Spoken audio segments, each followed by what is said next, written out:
November 11th, 1918, 09:45 hours. Meuse-Argonne Forest, France. Private Henry Gunther fixes his bayonet and begins to run.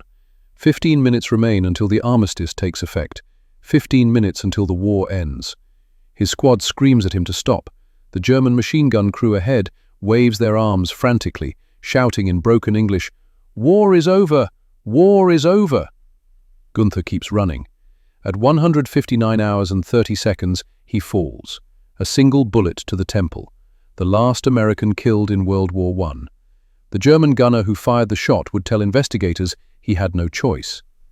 But the question that haunted him for decades was simpler. Why did Gunther charge? The answer lies in what we consider brave and what we consider cowardly. 400 yards away, concealed in the tree line, another German soldier watches through his scope. He's already killed 7 men this morning. He will survive the war, return to Bavaria, and die peacefully at age 73. No medals, no glory. His name appears in no histories of the war. But his 7 kills prevented an entire American platoon from advancing across open ground. 7 deaths that saved perhaps 50 lives on his own side. 7 bullets that accomplished what an entire company of riflemen could not. We remember Gunther. His sacrifice was deemed brave enough for the Medal of Honor. The sniper's name is lost to history. Time equals 600 milliseconds greater than his weapon, after all, was the coward's tool. The sniper violates warfare's unwritten contract. War, we insist, must maintain certain rules. You face your enemy. You give him a chance. You fight with equal risk on both sides. This mythology persists despite every advance in military technology being designed specifically to kill from greater distance with less risk to yourself. The longbow at Agincourt, the musket, the artillery piece, the bomber aircraft at 30,000 feet. Each innovation created the same moral panic. Each was condemned as unfair, dishonorable, reducing warfare to mere slaughter rather than noble contest. But the sniper offends in a unique way. He kills individually, personally. He chooses his target and waits, sometimes for hours, sometimes for days. And when he fires, the victim never sees him, never has a chance to return fire, never knows the bullet is coming. During the American Civil War, Confederate General John Sedgwick was inspecting his troops at Spotsylvania Courthouse when sharpshooters opened fire from 800 yards away. His men took cover. Sedgwick remained standing. "They couldn't hit an elephant at this distance," he said. The second shot killed him instantly. The Union soldiers who witnessed this felt no pride. Even the Confederate sharpshooter who fired the shot expressed regret. Not for the tactical victory, but for the method. Killing a general should involve gallantry, not patience and mathematics. World War I transformed sniping from opportunistic marksmanship into systematic science. The British alone trained over 5,000 dedicated snipers. The Germans, recognizing the threat earlier, had deployed trained marksmen by late 1914. Their impact on the war was mathematically disproportionate. A German sniper named Matthäus Hetzenauer killed 345 Soviet soldiers on the Eastern Front during World War II. He operated primarily in mountain terrain, using elevation and concealment to engage targets at ranges exceeding 1,000 meters. Basic infantry mathematics. 345 enemy casualties required no supporting artillery, no squad coordination, no vulnerable supply lines. One man with a rifle and the patience to wait. The Soviet response revealed how snipers disrupted military psychology far beyond their kill count. Red Army commanders deployed entire counter-sniper schools. Thousands of soldiers trained specifically to hunt individual enemy marksmen. The resource allocation was staggering. Dozens of men, extensive training, specialized equipment, all dedicated to neutralizing single riflemen hidden in rubble or forest. This calculus exposes the sniper's true power. He doesn't just kill efficiently, he forces the enemy to divert disproportionate resources to counter him. A single German sniper in Stalingrad could paralyze an entire Soviet company, not through direct casualties, but through fear. Soldiers wouldn't cross open ground, officers stayed in bunkers, movement halted, all because one man with a scope might be watching.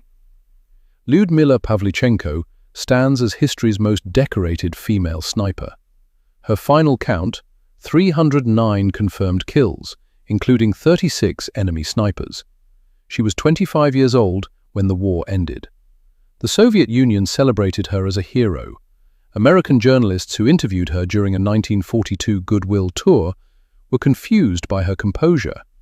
How could this attractive young woman speak so calmly about killing hundreds of men? They expected remorse, or at least the haunted affect of trauma. Instead, Pavlichenko described her work with professional detachment. She'd studied at Kiev University before the war, planning to become a historian. When Germany invaded, she volunteered. Her ability to remain still for hours, to control her breathing, to make accurate calculations under pressure. These weren't signs of moral deficiency, they were skills. Mastery required practice and discipline, like any other craft. Her account of killing her first German soldier reveals the sniper's unique psychology. "I was shooting at a German who was eating. I remember thinking that his mother probably packed that food for him, and then I fired." No rage, no hatred, just the clarity that comes from removing emotional noise from necessary action. The Wehrmacht deployed counter-snipers, specifically to hunt her. She killed 3 of them, not through superior marksmanship alone, but through superior patience. She understood that sniping isn't primarily about shooting. It's about waiting, about stillness, about accepting discomfort for hours until the precise moment demands action. Vietnam revealed how modern warfare had evolved to favor the patient killer. American forces possessed overwhelming firepower, air superiority, and technological advantages. Yet Viet Cong snipers, armed with aging Soviet rifles, consistently disrupted operations far beyond their numerical strength. Marine sniper Carlos Hathcock achieved 93 confirmed kills.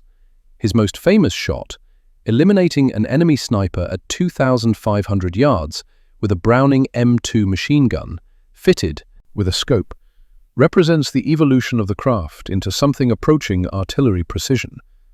But his true contribution wasn't individual kills, it was the doctrine he developed.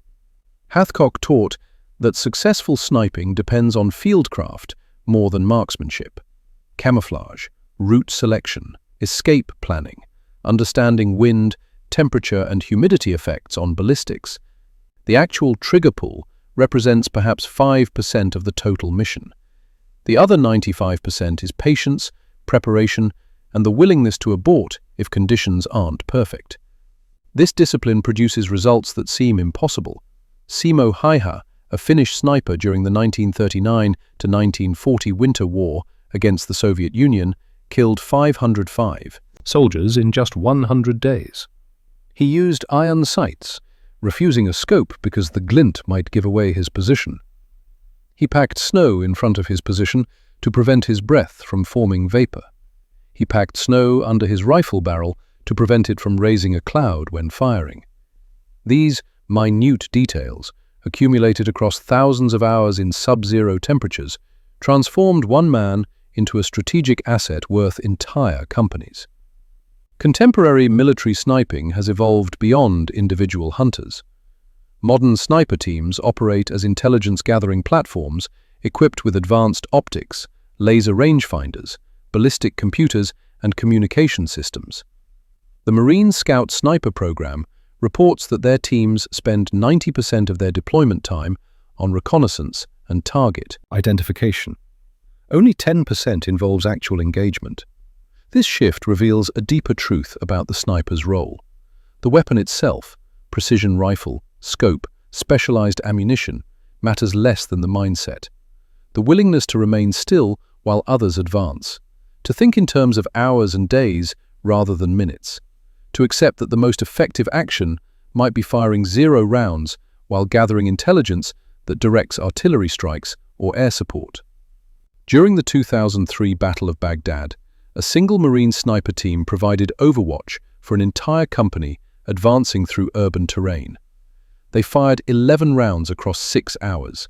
Those 11 rounds eliminated threats that would have otherwise required multiple infantry squads to suppress, likely resulting in dozens of casualties. The math is brutal but clear. Patience and precision save lives on your own side. The longest confirmed sniper kill in history occurred in Iraq, 2017. A Canadian Joint Task Force 2 sniper killed an ISIS fighter at 3,540 meters, over 2 miles. The bullet traveled for approximately 10 seconds before impact. The shooter had to account for wind, temperature, the Coriolis effect from Earth's rotation, and even the curvature of the planet. This shot represents the culmination of technology and skill, but it also reveals something uncomfortable about modern warfare. At 2 miles, the target isn't a person, he's a heat signature, a ballistic problem, a series of calculations. The distance doesn't just protect the shooter physically, it protects him psychologically. Yet studies of veteran snipers show they carry their kills differently than other combat soldiers. They remember faces, specific details. The target becomes more human, not less, when viewed through magnified optics. The intimacy of watching someone through a scope for minutes or hours before firing creates a connection that automatic rifle fire from 50 meters doesn't. This paradox defines the sniper's existence. He kills from distance, but knows his victims more personally than soldiers who kill at close range. He remains safe from return fire, but carries a weight that differs from the chaos of conventional combat.